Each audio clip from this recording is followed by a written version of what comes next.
జువలదిన్నెలో మాజీ సీఎం జగన్ మాట్లాడుతున్నారు. ఇప్పుడు లైవ్ చూద్దాం.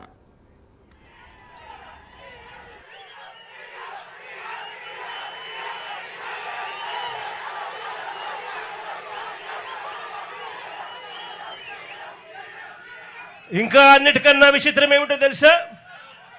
చివరికి చంద్రబాబు నాయుడు గారు ఇక్కడ మత్స్యకారులకు మేలు చేయాల్సిన చోట మేలు చేయకపోగా వారి కడుపు మీద దంతా ఉన్నాడు చంద్రబాబు నాయుడు గారు. ఇక్కడే ఈ ప్రాంతంలోకి ఎవరు కూడా రాకూడదు. ఇది ఆంధ్ర రాష్ట్రానికి సంబంధించిన ఫిషింగ్ ఏరియా. స్ట్రిక్ట్గా రూల్స్ ఉన్నాయి. మనం తమిళనాడులోకి పోకూడదు, తమిళనాడు వాళ్ళు మన వైపు మన దగ్గరికి ఇక్కడికి కూడా రాకూడదు. ఇవన్నీ స్ట్రిక్ట్గా రూల్స్ ఉన్నాయి.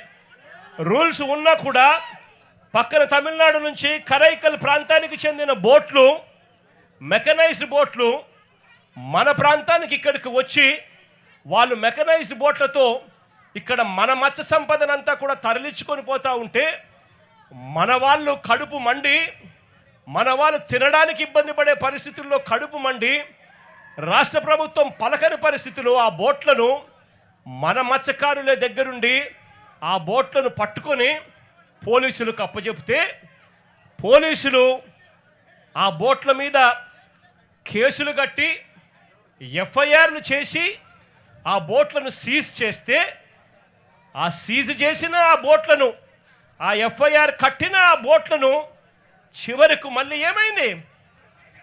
ఇక్కడే ఇది ఫోన్ కాల్ డేటా.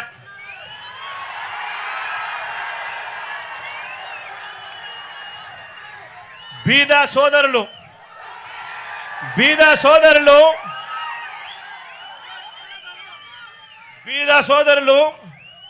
ఆయన అనుచరుడు కొందూరు పోలిశెట్టి,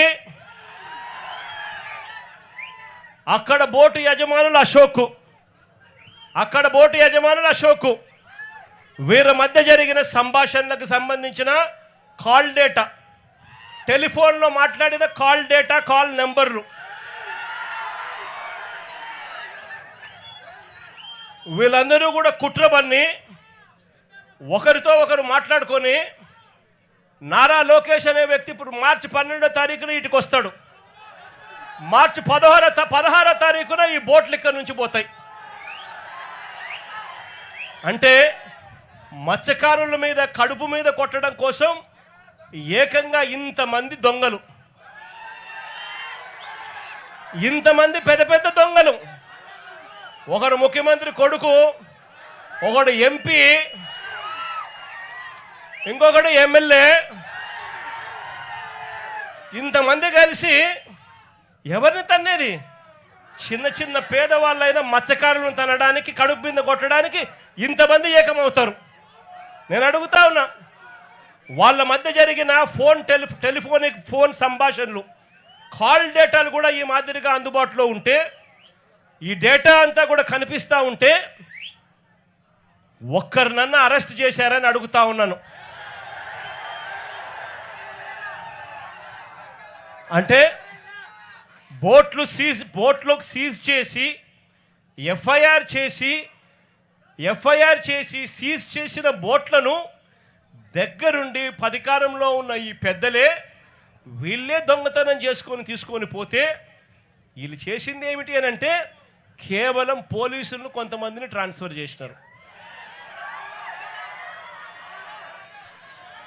ఇంతవరకు ఒక్కరిని అరెస్ట్ చేయలేదు. నేను చంద్రబాబు నాయుడు గారిని గట్టిగా అడుగుతా ఉన్నా, అయ్యా చంద్రబాబు నాయుడు గారు,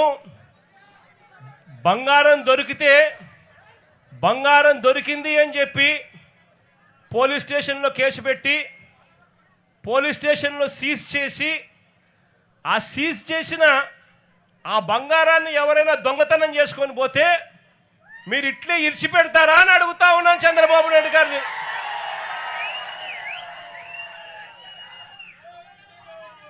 మత్స్యకారులు అంటే ఇంత చులకనగా ఉన్న ఈ పెద్ద మనిషి చంద్రబాబు నాయుడు గారికి గట్టిగా బుద్ధి చెప్పే రోజులు త్వరలోనే వస్తాయని చెప్పి, ఎల్లకాలం ఈ ప్రభుత్వం ఇలాగనే కొనసాగదు అని చెప్పి గట్టిగా చంద్రబాబు నాయుడు గారిని గట్టిగా మందలిస్తా ఉన్నాం. ఇదే పెద్ద మనిషి చంద్రబాబు నాయుడు గారికి చెప్తా ఉన్నా, ఇక్కడే ఎంపీలు ఫోన్లు చేస్తారు, కొంతమంది మత్స్యకారులకు 10 లక్షల రూపాయలు డబ్బులు ఇస్తారు, వాళ్ళ ఇల్లు కలిసి దొంగతనం చేసే దాంట్లో పాత్రదారులు అవుతారు. ముఖ్యమంత్రి కొడుకు దగ్గరుండి ఆశీస్సులు ఇస్తాడు. మార్చి 12వ తారీఖు ఆయన వచ్చి చేసుకోపోండి అని ఆశీస్సులు ఇస్తాడు. మార్చి 16వ తారీఖున దొంగతనం జరుగుతుంది. ఇంతకన్నా దిక్కుమాలిన ప్రభుత్వం ప్రపంచ చరిత్రలో ఇంకేదైనా ఉంటుందా అని అడుగుతా ఉన్నా మిమ్మల్ని అందరినీ కూడా. నేను అందరికీ కూడా ఒకటే చెప్తా ఉన్నా, చంద్రబాబు నాయుడు గారి వల్ల ఇవాళ రాష్ట్రంలోని ప్రతి సెక్షన్ కూడా, ప్రతి ఒక్కరూ కూడా ఈ పొద్దు చంద్రబాబు నాయుడు గారిని చీదరించుకుంటా ఉన్న పరిస్థితి. ఎన్నికలప్పుడేమో సూపర్ 6లని, సూపర్ 7లని, బాండ్లని ఇంటింటికి వచ్చి ప్రతి ఒక్కరిని మోసం చేశాడు. ఎన్నికలు అయిపోయిన తర్వాత గతంలో వైఎస్ఆర్సీపీ ప్రభుత్వంలో ఉన్న పథకాలన్నీ రద్దు చేశాడు. ఆయన పెడతానన్న బిర్యానీ కూడా తీసేసినాడు. చివరికి పలావ్ పోయింది, బిర్యానీ పోయింది. మరోవైపు చూస్తే చదువుకుంటున్న పిల్లలకు ఫీజులు అందక, ఫీజు రీయింబర్స్మెంట్, విద్యా దీవెన, వసతి దీవెన అందక పిల్లలు చదువులు మానేస్తా ఉన్న పరిస్థితులు. మరోవైపు చూస్తే గవర్నమెంట్ స్కూళ్ళు ఇవాళ అన్యాయమైన పరిస్థితులకి పోతా ఉన్న పరిస్థితులు. గోరుముద్ద కింద మనం తీసుకొచ్చిన పథకం ఈరోజు చిన్నారులు మంచి భోజనం కూడా పెట్టలేని పరిస్థితిలో ఈ రాష్ట్ర ప్రభుత్వం పనిచేస్తూ ఉంది.